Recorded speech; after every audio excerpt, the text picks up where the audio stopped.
right. Let's see. I'm going to get started here in just a second. Not going to go too long. I was really hoping, trying to see if anyone's even in here yet. We got one viewer. That's a good start.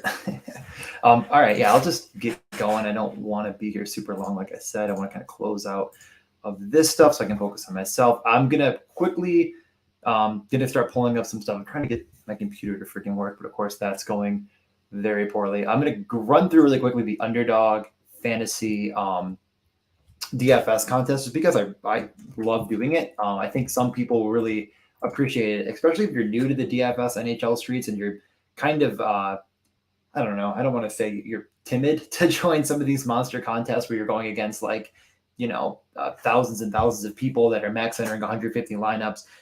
But if you are someone that wants to try daily fantasy, you think that, you just want to kind of dip your toes in, Underdog $5, it's 27 max, which of course I'm maxing, but not many will be. There's probably maybe 4 or 5 max enters on this whole thing. And a lot of them are kind of just bad, I think. I mean, Eagles does it and he's great. We talked a little bit about the slate and how much edge we think there is, because even some of the people we recognize, we're kind of just making stuff. I don't want to say making stuff up, but just kind of randomly selecting players. Welcome in. It's new year. I'm super excited. This is going to be boring though. I don't think that there is this crazy amount of edge on opening night. I think a lot of bettors are overdoing it. The money lines are priced almost exactly correctly. I think there's a very slight maybe lean on the Rangers that exist in the community, and I don't think it's wrong, but I feel like I'm paying Vegas to flip a coin. I think that you're paying Vegas for hopefully a lucky bounce, and I don't really like to do that. I don't think it's necessary. The second game I think is even more like just total question mark, because I don't really love Jonathan Quick as a goalie, but I think he's fine. But we really don't know what Logan Thompson is. I think the range of outcomes for him this season is Calder Cup trophy winning goaltender that leads Vegas to the playoffs, and a guy that finds his way out of the starting rotation. And I think it's really hard for me to say like, all right, well, I'm gonna put money on this game where I think that it's a really even matchup with 2 average to bad goalies. I'd rather just bet differently. And like I was talking about from the beginning, for anyone joining, I think the funnest way to bet, and I know they kind of sponsor us and I probably sound like I'm freaking reading an ad, but to be honest, I don't really think Underdog Fantasy cares that much about hockey. They're just happy people are talking about it, and we're filling all their contests. And this contest is going to fill once again. We continue to show up, the NHL community, and no matter what they put in front of us, we're filling it. There's not many spots left. I'm going to try to share my screen, but I'm going to have to do one thing really quick. Okay. Oh, that's the wrong one. Sorry, I got my work computer too. That should work now. So I'm going to show my screen in a second. Hopefully this pops back up. And I'm going to run through just what the daily fantasy product looks like on Underdog. A lot of people that are joining in this may have never done a draft on Underdog, but daily fantasy hockey, generally speaking on DraftKings or FanDuel, you're building a lineup that is, everyone has the same exact threshold, right? You have the same salary cap constraint, and you have to build a lineup that's going to get the most amount of points. The difference between that and something like Underdog is you're drafting against 4 other people. So I'm going to try this screen. Let's see how this works. Might switch through them. I don't normally do the solo. Yeah, we'll do this. So not the biggest contest. Like I said, it's just about to fill right now, and we're plenty early on it. So hopefully it gets bigger in the future. It's not the biggest prizes, but $750 on $5 enter. Like I was saying from the beginning, there's only 27 max entry, and there's probably a handful of people tops that are doing that, including myself. This is my last one. I think this is just a really fun way of doing this, of playing. You can kind of like taking everything right? If you are a hardcore bettor, if you're a hardcore fantasy player, if you're a hardcore anything, putting all of that together into this kind of a lobby with this soft of a field is going to give you a very, very large edge. And the reason that I say that is because right now it doesn't, like this rankings that you're seeing on my screen, if you're looking, this isn't what it started at. When the entire day of yesterday and all morning, we had every backup goalie projected higher than every starting goalie on the slate. And people were drafting that way. So people were taking Jonathan Quick, number 1. People were taking Brian Elliott as a second goalie. And I was drafting against lobbies that people were just frankly not taking usable lineups because you were taking a 0 in net. So yeah, I really think that there's a lot of fun here, a lot of just good opportunity to make money. Turning $5 into $7.50 is really cool, but any profit's a good profit. I think it's not something that I think if you're super time constrained, you want to spend a lot of time, because sometimes these lobbies can take a minute to fill. But while we're waiting for the lobby to fill, I'll run through a couple other things. So hold on, let me pull this up. So I'll run over to puckluck.com, which I'm going to be contributing to quite a bit this year. This is just going to be kind of what the fantasy projection looks like. This is something that you'll have to subscribe for to get. It is a little bit interesting. I mean, hold on. Actually, it's not even updated correctly. So let me update it again. But we'll run through this, because one thing that this kind of opened my eyes to, the first thing it did, first thing is you can download these projections and play around with them and have all that kind of fun. Draft is starting in 50 seconds. But it kind of made me think a little bit differently about the slate, where I love the shot volume that exists in Vegas versus LA, Vegas at LA. And it really shows that. It shows you why Logan Thompson might be the best goalie on the slate, especially if you're not playing a lot of LA guys. I don't know if I want to say you want to lock him in, but if you're playing no one on the Los Angeles Kings, I don't know how you talk yourself out of Logan Thompson, because he's going to see the most shot volume. So thinking no LA player gets there is probably going to lead to Thompson being very, very, very useful. And his ownership shouldn't really reflect how good he is, because he's 7,600. Most people are going to talk themselves into Igor Shesterkin at 6,900. And I think I'm going to play a couple of guys against him. And I know it's kind of a little bit taboo. We'll get back to that though in a second. Let's get over to the draft. I'm picking second. We have one name I recognize, the guy up front here. So I'm sure he's going to draft a pretty good team. Hunley here. I don't know if he's watching this, but back to the underdog draft. We'll go back and forth. I didn't think this, as soon as I said it wasn't filling, it filled right away. So, so this is what the draft looks like. Again, I'm drafting against it's snake draft. You get to draft the DFS lineup. A 2-gamer, I think you're definitely prioritizing a little bit more on stacking, because you need less things to go right to get there. And a lot of players just will go undrafted. Looks like he's on auto draft, so he took Vasilevskiy. Well, I guess he wouldn't be on auto draft to take him. I'm taking Kucherov first every time, so I'm going to be way overweight on Kucherov. I think he's just far and away the best player on the slate. And I don't mind waiting on goalie, because there's only 4 people in the draft. There's 4 starting goalies, meaning that I'm going to get one of the starters, and I can work my way into a lineup that makes sense with any goalie. So I took Kucherov first, so I'm probably not going to take Shesterkin, kind of hoping he goes here. He gets out of the way. My number one quick goes here, even better. So now, since 2 goalies are out of the way, I have Kucherov. I'm going to probably try to take Logan Thompson, who I'm definitely going to be overweight on here.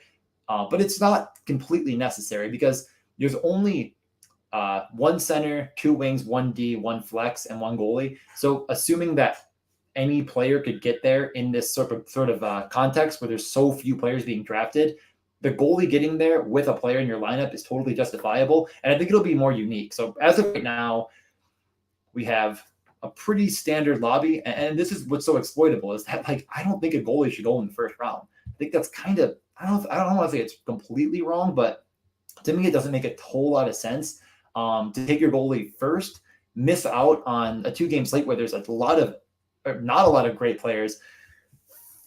Well, that sucks. I really wanted Stamkos to get back here to go with Kucherov, but I will survive.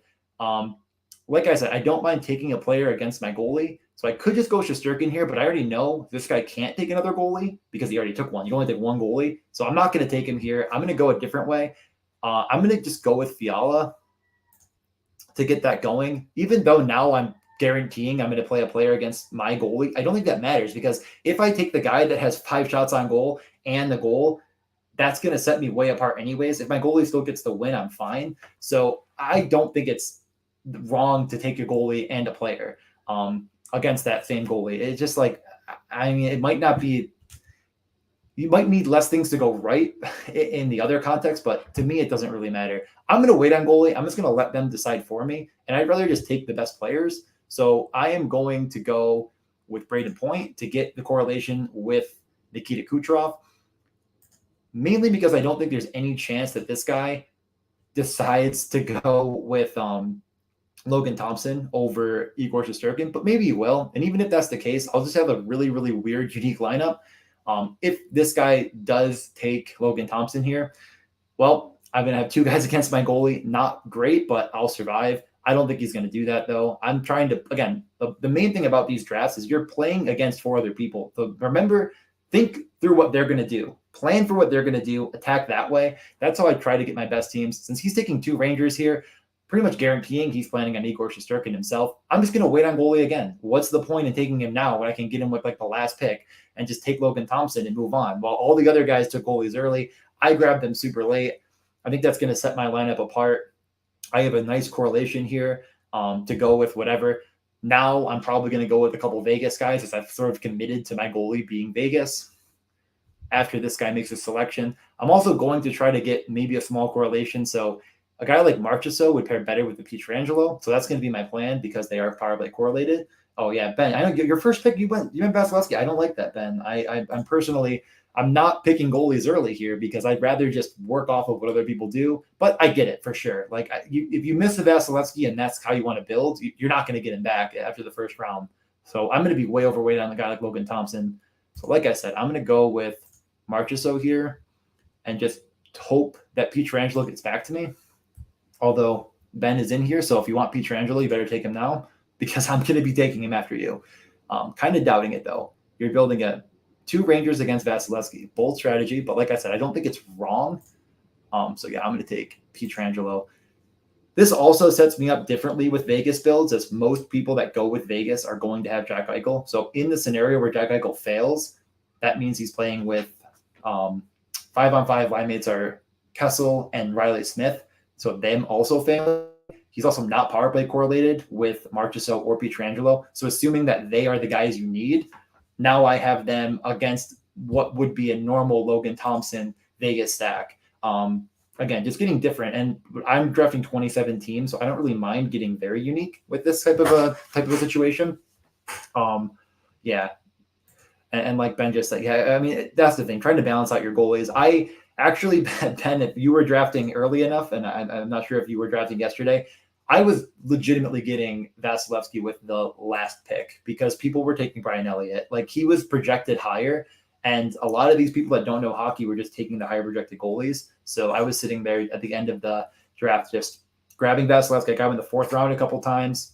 Pretty exciting stuff. So we're going to get Logan Thompson here. We're going to round out this team. But I do think this is a really fun, unique way of playing fantasy. And I think, oh, wait, hold on. I don't even need to take goalie yet, do I? We have one more round for this? No, wait. This is the last pick. Yeah, this is the last pick. Okay, never mind. On the phone, it doesn't let you see all the players. But yeah, so that's 27 teams. I'll pull up my exposures quickly. Why not? It'll be fun. Way overweight on Kucherov because I was taking him in the first round every single time. So if I had picked first, second, third, or fourth, I was taking him. So didn't really matter. Way overweight on Vasilevsky because, like I said yesterday, I was getting him in like the 3rd, like the 5th, 6th round because people were legitimately taking goalies that were not starting today.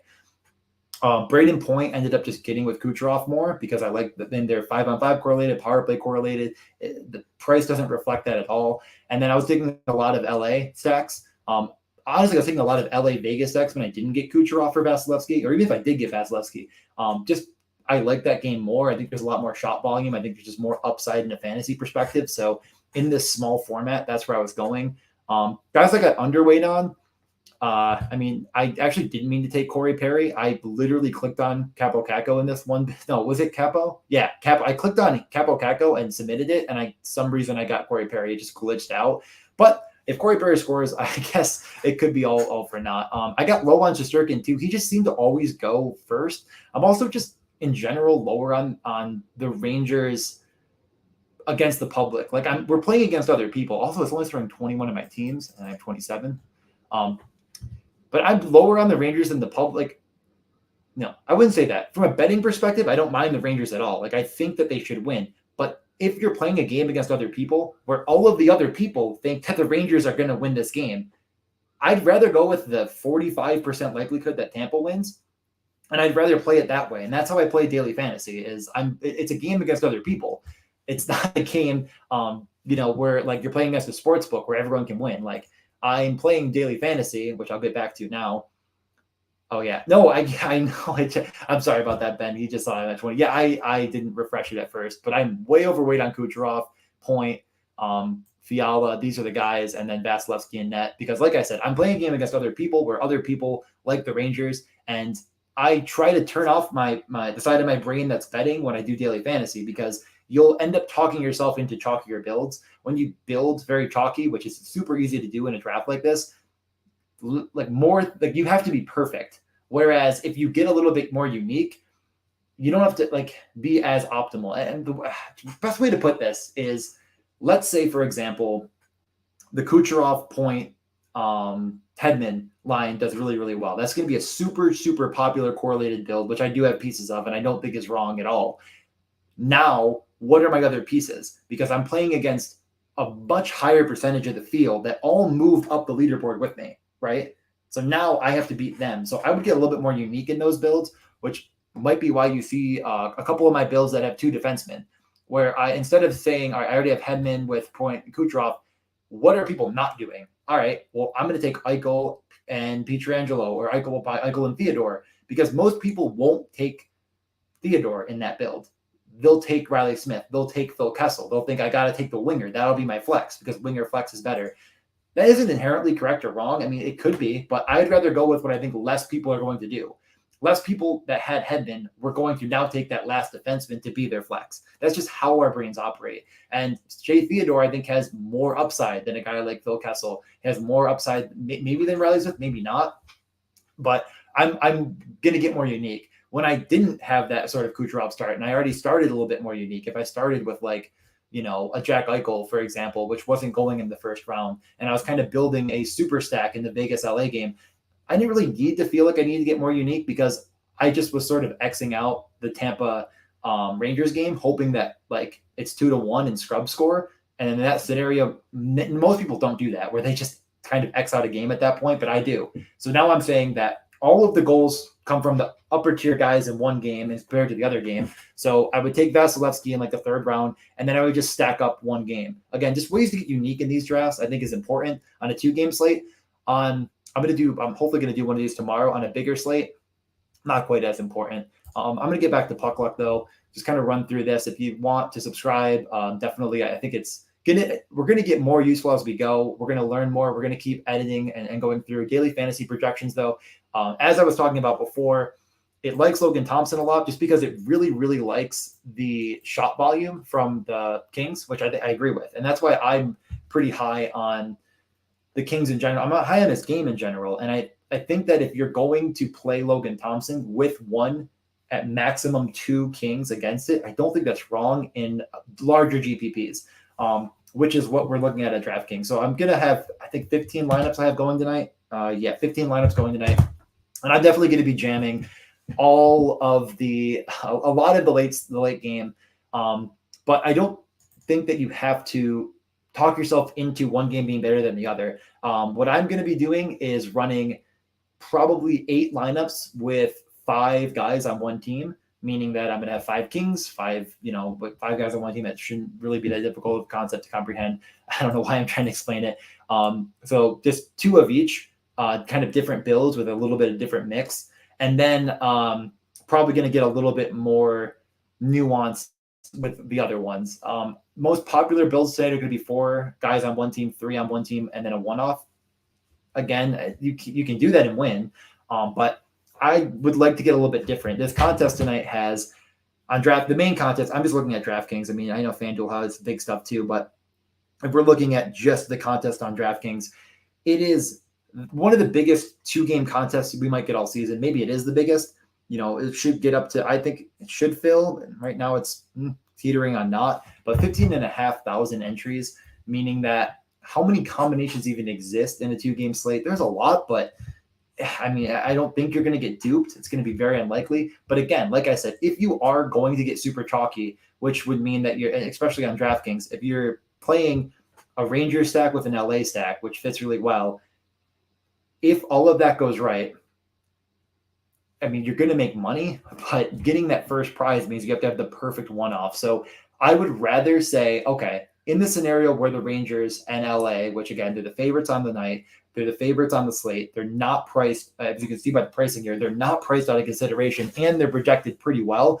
If they are what you need, what is more likely to get you ahead of the field? And I think that's adding one more guy on the Rangers or on LA to make a 5-man, like a 5-3 or a 5-2-1, because you have to have 3 teams, rather than doing the traditional 4-3.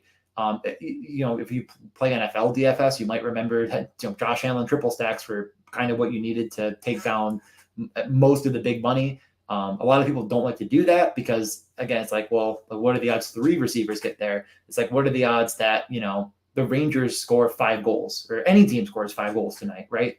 I don't know. You could go in the sports books. You could look at team total 5 goals, see it's probably like plus 350 or whatever, and say, okay, well, that's what, like 18% likely to happen. I mean, okay, well, what? If you told me I have 18% likely to get, an ownership percentage that's way under 18%, of the field, I'm going to take that all day. That's how I try to win GPPs, is by getting against the grain, by using my game theory, by using what I know. A lot of people are just going to be entering lineups because they're just going to try the first lineup of the year and they don't know what they're doing. 5-3-1s are much more successful than you'd think in 2-game slate GPPs. Matt has posted the stats in the past, but you are at a much higher clip of winning the GPP than not. And I think that tonight that's going to be the structure, is a 5-2-1 with 5-2-1. Is that doing the math right? Or 5-3-1, 5-2-1. Yeah. So you know what? I'll just pull up the slate on my phone really quick, just to kind of give you what that might look like. What's the point? You know what? You can just do your lineup yourself. I don't know. Again, I don't really want to get too nuanced. We'll go over the picks. I'm sure most people joining in want to see the picks. This is what the puck luck model is generating. If it'll pull up, there it goes. It likes the Rangers the most at minus 15. It just, to me, and I get it. And I want to say this. I don't think the Rangers bet is wrong. I personally don't agree with how much the model likes Igor Shesterkin. It's not that I think Igor's bad. I just don't think he's quite as world-beating as the model is saying he is. It's fine, though. It's totally fine. This is the bet of the night from this. I'm not betting it personally. I think it's going to like the Rangers a lot this year because of how much it likes Igor Shesterkin. But it is what it is. I think that if you're going to go to player props, and again, this is, some of this stuff is going to be a little bit, come on, pull up. Here or there, but we'll just run through these really quickly. This is all stuff that will be paywalled, by the way. If you're watching this, you're getting a little inside scoop. The things that I like the most are a guy like Fiala. I've already mentioned this online a lot. This is a guy that just profiles to be a prolific rate shooter. He has been a prolific rate shooter and just hasn't always had the run and the role to do it. I think when he plays with a guy like Anze Kopitar, comparatively to last year where he was playing with Matt Boldly, which is a good player, but just a young guy that doesn't really set up his guys like Anze Kopitar will. It's a different look. I think that Fiala already proven in the preseason that he's going to be the rate shooter on the power play. If you run through his preseason stats, which of course I did, you'll see that he was even a higher rate shooter in the preseason this year than he was all season last year. And many were looking at him as one of the better rate shooters in the NHL in limited run. So if you give him more role, if you give him better line mates to play with, and you give him a matchup against a team that I think is somewhat exploitable in LA, who will play that running gun type of style. They'll play we'll take the shots on and if you give them up. And I think both of these teams will. So I think there's a lot of chance for volume in this game. Fiala fits in really well. I think that he's just my favorite player in theory of the night in any context for betting, which is why I'm also going to throw in one more bet that I'll tweet right after this, but 66% likely for a point. Let's just run through what that means really quick. Hold on. What are his odds right now? He's the only player that's moving because I think more people are getting in on Fiala as the day goes on. The over total went up too. Interesting. And we still don't have, okay, hold on. Let me just look really quick. I'm looking at Fiala for a point is minus 140. So minus 140 equals, I can't do that. I mean, like I always say, just pull up the odds on a thing. 58%. So Vegas is saying 58% likely that he gets a point. We have him at 66. I think 66 is much closer to what it should be. So there's still a pretty significant amount of edge here, 8 points of edge. And I think always betting where you have 8 points of edge, you're going to be profitable over time. So I'm going to bet on Kevin Fiala to get a point at minus 140, but I'm going to pair it with something else just because, we're degenerates, right? Unfortunately, you have to pair it with something else in a game that I think is much worse overall in the Rangers game. Oh, they did. Okay. Underdog opened another contest, so I might go draft some more teams after this. But in the Rangers game, let's just pull it up from Underdog, what they like the most. I think I'm going to stick. I don't know. I don't think the shot on goal in this game are great. I don't think any of them are like really, really strong. Part of me wants to bet the Braden Point over 2.5 at plus 120. That sits really nicely with me. I know he only has 2.39, but plus 120. So we don't have the odds here for him to hit on that. But I mean, you're talking, he's basically a coin flip for 2 or 3. In my opinion. So plus 120 might be what we take here. Let's take a look through everything else. Kucherov's come down actually to minus 170. Yeah, I don't know. I think I'd rather take the odds on the other way there. Who else we got? I'm not taking Panarin. What else I'm interested in? We don't have every player listed. You know what? Let's go a little safer maybe. Let's go with Victor Hedman over 2.5. I think this will be my final bet. The reason why Victor Hedman minus 145 on that, I think that actually has come down. The reason why Victor Hedman is he actually was the guy in the power play they were trying to feed the most in preseason. I mean, I don't think they do that for fun. I think they're probably actually going to use that a little bit. 2.5 for Hedman seems good. The Rangers are pretty good at keeping shots outside on Shesterkin, which makes him a little bit better of a goalie. I think that you could talk me into a lot of guys here, but maybe just going with the Tampa player that's going to see the most ice time, especially because Sergachev is going to play, but he's a little bit banged up. You know what? I think Hedman over 2.5 minus 145 might be the best way to go. And I'd rather not get super risky here. I don't know if you have to get crazy. But let's look at the payout difference. Plus 189. I mean, I'm about like 25 would pay out like what 50. If we put in point,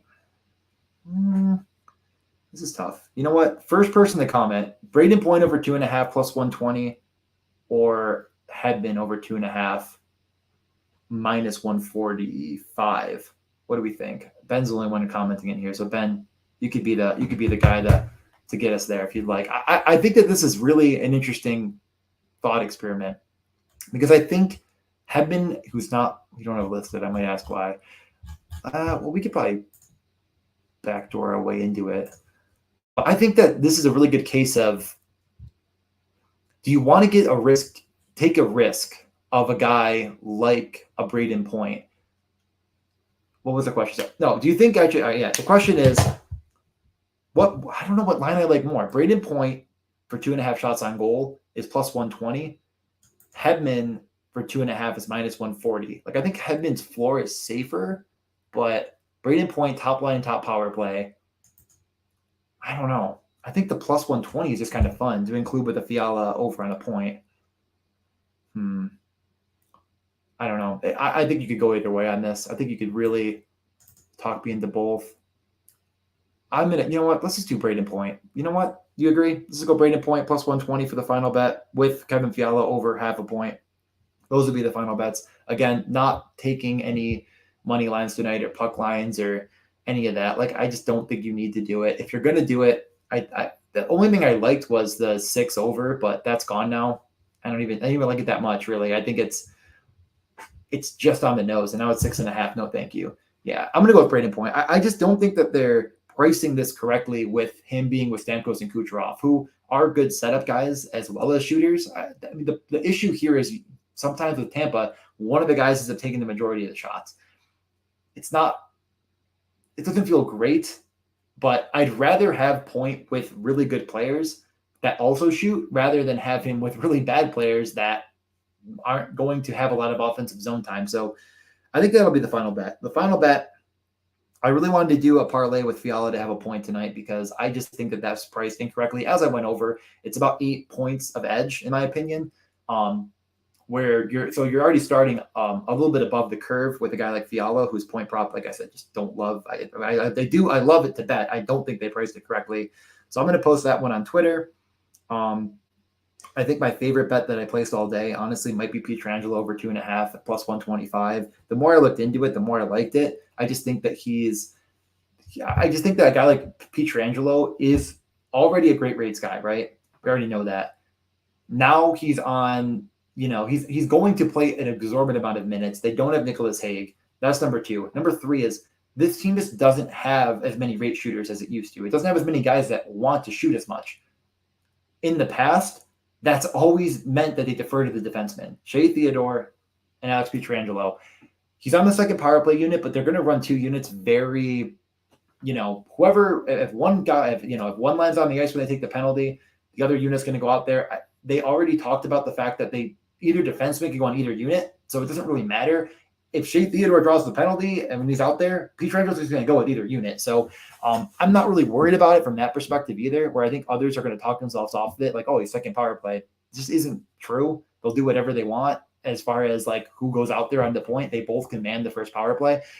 Pietrangelo, I think both him and Shea Theodore are going to get a lot more shots early in the year than people assume.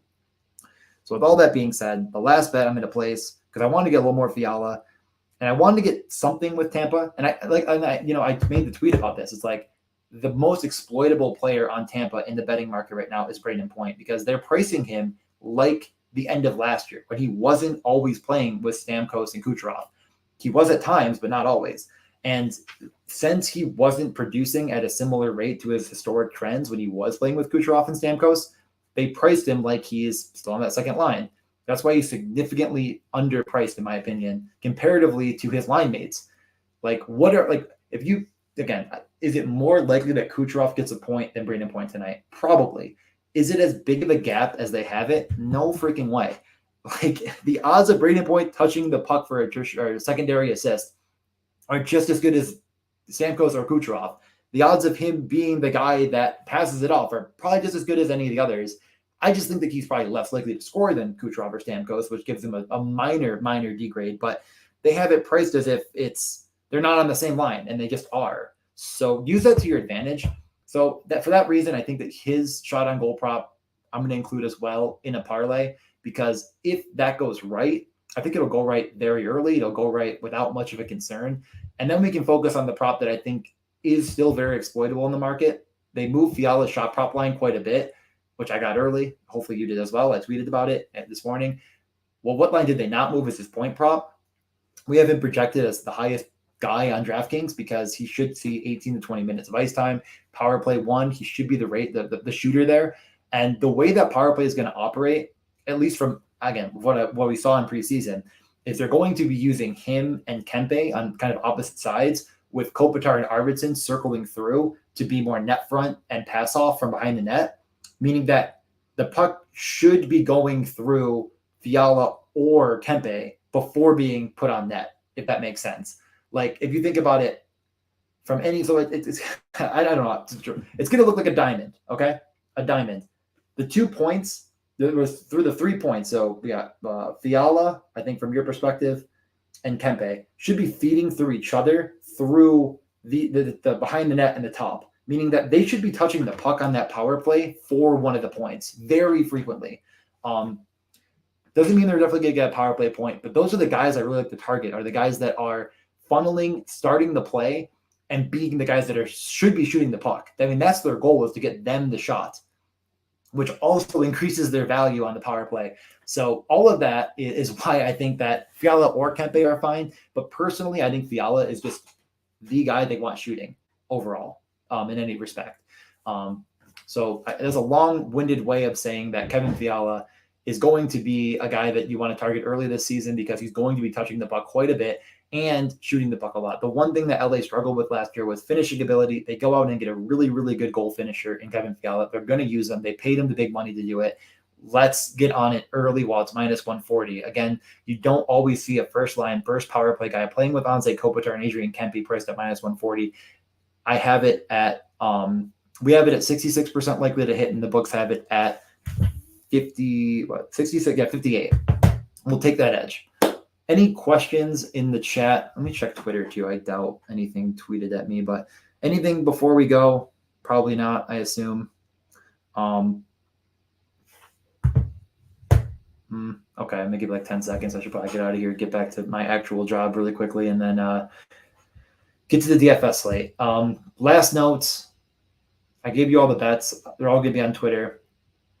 If you're going to play daily fantasy on DraftKings in that big contest, which hopefully has some overlay, I really suggest doing a 5-man stack for any team. I don't think that there's any reason to play the exploitative game with any of these teams. Like there's such a large margin, or there's a range of outcomes that exist, right? I talked about this with you can talk about this with any sport too, football, any of these things, right? What percent likelihood is something going to happen comparatively to the rest of the field? That's how you should look at daily fantasy. Is I think that this could happen at X percent, and the field is going to do it at Y percent. The edge between that, if it's big enough, exploit that. Use game theory, use those practices in daily fantasy. When you're betting, don't do that. Say literally, what is the book offering and what do I have for the odds? If you do it another way, I don't know. Good luck. That's why puckluck.com is going to be so useful this year, because it's going to give us one heuristic to use as far as the props are concerned, as far as daily fantasy projections are concerned. We can use that one heuristic with other heuristics to build the best lineups we can build, to pick the best props we can find, and to also take the best picks that exist in the money lines. And today it does like the Rangers. I personally disagree with it, and that's okay. You can disagree with it as well. You don't have to bet any of it. And my computer froze on that note. It was so excited by everything I just said. So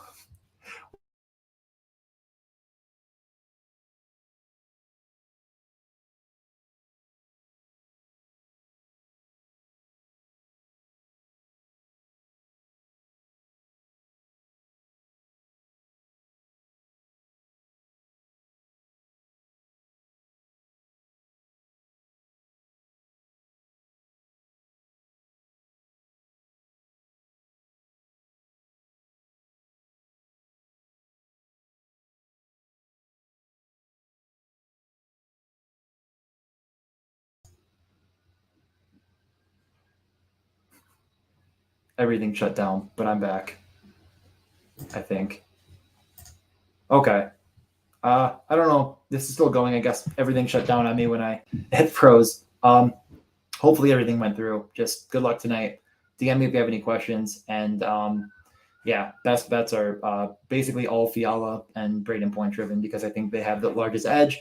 If they fail, oh well. If they both do well, I have all the coin coming to me now, because those are the guys. And yeah, I'm gonna take off. Peace.